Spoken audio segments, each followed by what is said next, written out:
प्रवचन चल रहा है कि ये वो समय है, अब इस अधर्म का नाश होगा और धर्म का विकास होगा।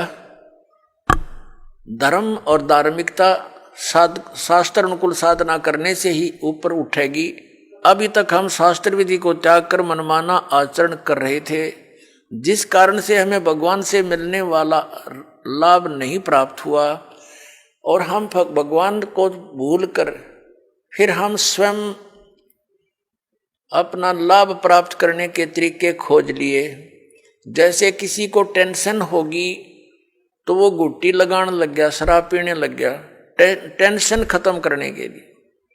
जो निर्धन है वो पहले संतों के पास जाते थे, परमात्मा की विधि प्राप्त करते थे, संकट निवारण के लिए भी संतों के पास जाते थे। तो उनको जो साधना बताते थे, जो सही संत होते थे, तो उनको उनसे राहत मिलती थी। तो फिर वो व्यक्ति परमात्मा पर दृढ़ रहते थे। अब हम क्या करते हैं, संतों के पास जाते हैं, वो हमें साधना विधि बताते हैं, उनके द्वारा बताई साधना विधि को हम खूब तसल्ली से करते हैं, लेकिन राहत कुछ मिलती नहीं। तो हम दूसरे के पास जाते हैं, वहाँ से भी इसी प्रकार उनके द्वारा बताई साधना को हम करते हैं, फिर कोई लाभ नहीं होता। तो लास्ट में फिर हम क्या सोचते हैं, स्वयं ही धनी बनना चाहते हैं। टेंशन बुलाने के लिए तो गुटी लाने लग गए, दूना पाप कर लिया इकट्ठा, और फिर धनी बनने के लिए रिश्वत, मिलावट, चोरी, ठगी, ये बकवाद शुरू कर दी। तो ये दूने पाप के भागी बनेंगे हम, उनसे लाभ तो होना ही नहीं। जैसे मान लीजिए किसी व्यक्ति ने 2 नंबर का काम करके, मिलावट करके, या 2 की वस्तु को 20-50 में बेचकर पैसा इकट्ठा भी कर लिया, तो फिर उसके साथ क्या बनेगी? या तो कोई बालक बीमार हो जाएगा, या कोई स्वयं को ऐसा रोग लग जाएगा, वो सारा पैसा भी जाएगा, और वो उस पैसे को 2 नंबर से इकट्ठे करने का जो पाप था वह उसके लिए शेष रह जाएगा। एक व्यक्ति ने बताया कि जी मैं बहुत नालायक व्यक्ति था, ऐसे मेरी कोई दुकान थी, बहुत पुराने समय की बात है, जब ये टेप रिकॉर्डर चले ही चले थे। वो कह रहा था उसका रिफल जो था इस कैसेट का, एक ऑडियो कैसेट चाली थी, टेप में चला करते, वो ला करता मैं तोल के बावत है, और मुझे टोटल वो सारा कुछ 2 रुपये में पड़ता था।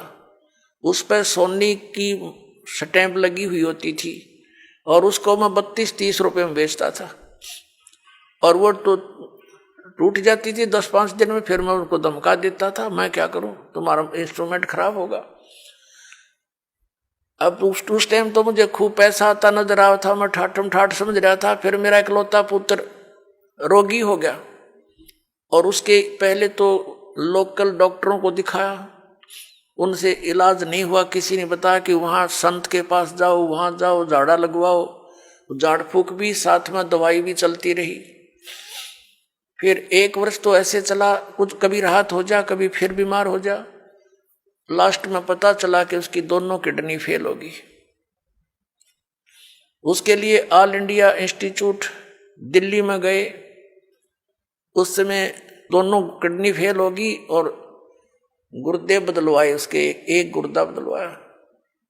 लगभग हमारा 3 लाख रुपए खर्च हो गया, 3.5 लाख के आसपास टोटल, जब से वो रोगी हुआ था। लड़का स्वस्थ हो गया, कोई बात नहीं, जो नुकसान हुआ सब्र किया। उसके विवाह की तैयारी कर रहे थे। 6 महीने के बाद, स्वस्थ होने के 6 महीने के बाद वही लड़का बस दुर्घटना में एक्सपायर हो गया। अब टक्कर मार के रो रहा हूं। जब से ये ज्ञान सुना है उस समय मुझे वो कुकर्म याद आते हैं मेरे, कि जिस बेटे को सुखी बनाने के लिए मैंने ये ऐसे जुल्म किए थे, वो बेटा भी ना रहा और वो धन भी ना रहा। अब मैंने बताया कि अब तेरे पास क्या रहा? जो तूने पाप इकट्ठे करे थे, वो धन इकट्ठा करने में, वो तेरे पास ज्यों के तो सुरक्षित है। अब इसने धर लीजिए सिर पे, वहां धर्मराज के दरबार में। तो फिर उसने दीक्षा ली। पुण्यात्माओं, गलती इंसानों पर, बहुत भक्तों पर हो जाती है, लेकिन जब तक उसको ये पाप नाशक औषधि नहीं मिलेगी, वो पाप उसके ज्यों के त्यों रखे रहेंगे। तो कबीर परमात्मा दयालु हैं, उनको ये मालूम है कि ये बच्चे काल से भ्रमित ये ऐसी गलतियां कर रहे हैं, वो दयालु हैं। जैसे पुण्यात्माओं, जब तक आपको ये ज्ञान नहीं होता और आपने जो भी गलती कर दी वो अक्षम्य है, माफ करने योग्य है, और अब ज्ञान होने के बाद बकवाद करोगे तो फिर आपको अक्षमा नहीं होगी। जैसे बच्चा अबोध होता है, छोटा सा बालक होता है, पालने में झूल रहा है और उसने टट्टी पेशाब दोनों कर दिए और सब कपड़े भी खराब कर लिए, हाथ पैर भी ऐसे खराब कर लिए।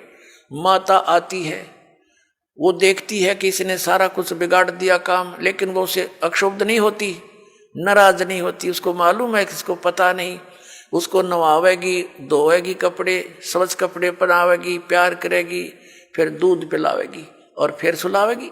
और जब वो बच्चा बड़ा हो जा और वो कितने कपड़ा में बैठ कर टट्टी कर दे, उसका दो धरेगी दड़ाक और बाहर पटकेगी, हन्नू कहेगी ला दो गए न अपने आप। तो ऐसे पुण्यात्माओं, जब तक हम अबोध हैं, हमें यह ज्ञान प्राप्त नहीं हुआ, तब तक तो हम ऐसे थे, गलती करके हम अपने पापों से सने पड़े हैं। तो ये परमात्मा कबीर जी दयालु हैं, ये अपने बच्चों को धोएंगे। इन पाप नाशक दवाई है मालिक के पास, इनके पास एक मंत्र है जो दास आपको देगा, आपके सभी पापों का नाश कर देंगे, आपके प्रारब्ध के पापों का भी नाश करेंगे, आपके संचित पापों का भी नाश इस मंत्र से होगा। जैसे फसल में पहले खरपतवार हो जाता था तो उसका कोई विकल्प नहीं था, कुछ एक तो कसोले कस्सी से उसको थोड़ा बहुत खुरच देते थे, वो फिर भी हो जाता था। जब फसल बड़ी हो जाती थी तो उसका कोई विकल्प नहीं था, वो साथ ही पला करता था फसल के। अब एक ऐसी मेडिसिन खोज होगी है कि उसको फसल में डाल दिया जाता है तो खरपतवार का नाश कर देती है, फसल को हानि नहीं करती। इसी प्रकार ये मटेरियल यानी ये केमिकल और ये साल्ट पहले विद्यमान थे, लेकिन खोज नहीं थी। इसी प्रकार ये मंत्र परमात्मा ने पहले ही हमारे सदग्रंथों में विद्यमान कर रखे थे, ये हाथ नहीं लगे थे। अब इसकी खोज होगी, इस दास के पास उपलब्ध है, और इसे सब पाप नाश हो जाएंगे और आपके पुण्य शेष रह जाएंगे।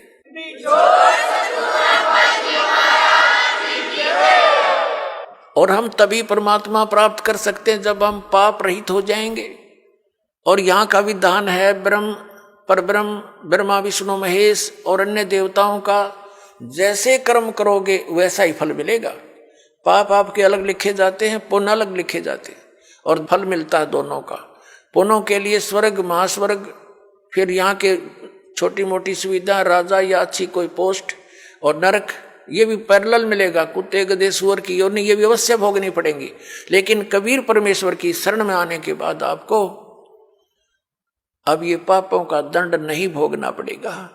आपके प्रारब्ध के कर्मों का भी नाश होगा जो आपको हानिकारक होंगे। इसलिए तो भक्ति करते हैं हम, इसलिए परमात्मा की खोज करते हैं कि हमारे ऊपर कोई आपदा आवे तो परमात्मा हमारी रक्षा करे। और जब वो आपदा भी आ रही है तो फिर प्रोटेक्शन क्या हुआ उस साधना का जो हम करें। जैसे हमने कोई शेड या झोंपड़ी मकान बना रखा है, उसका उद्देश्य क्या है कि गर्मी सर्दी वर्षा से हमारी रक्षा करे। और जिसने हमने बना रखी है झोंपड़ी या मकान और वो सारा पानी भी अंदर ही आ रहा है और धूप का भी असर ऐसे पैरेलल है, तो वो कुछ भी प्रोटेक्शन नहीं आपका। आप कितने नशे में पड़े हो और सोच रहे हो महल में बैठे हूं, तो सारी आपदाएं आप पर आ रही हैं, तो साधनाएं आपकी वो सत्य नहीं है, शास्त्र अनुकूल नहीं है, इसलिए आपको कोई लाभ प्राप्त नहीं हो रहा है। तो उसकी प्राप्ति के लिए आपने परम संत की खोज करनी पड़ेगी। और इन्हीं मंत्रों और साधनाओं को जो दास देता है, अन्य कोई व्यक्ति देवेगा, उससे कोई लाभ आपको प्राप्त नहीं होगा, क्योंकि अनअधिकारी से कोई भी कार्य सफल नहीं होता। जैसे एक सिंपल सी बात है, आप जी पासपोर्ट बनवाते हैं, विदेश जाने के लिए यदि वो डुप्लीकेट बना दिया जाता है तो आप भी दोषी और बनाने वाला भी अपराधी, दोनों को सजा मिलेगी। इसी प्रकार हमने जाना सतलोक, और ये पासपोर्ट बनाने का आदेश केवल इस दास के अतिरिक्त इस ब्रह्मांड में नहीं है, ये सत्कर मान लेना। और इसके अतिरिक्त जो भी कोई नाम दान साधना दे रहा है वो शास्त्र विधि त्याग का मनमाना आचरण है उनका, और वो डुप्लीकेट नाम दे रहे हैं, उनसे कोई लाभ आपको नहीं होना। और इन मंत्रों को भी यदि इस दास से कोई प्राप्त कर चुका है और वो दुष्ट आत्मा स्वयंभू संत बनकर उनको आगे दान कर भी रहा, तो डुप्लीकेट पासपोर्ट बना रहा वो, उससे भी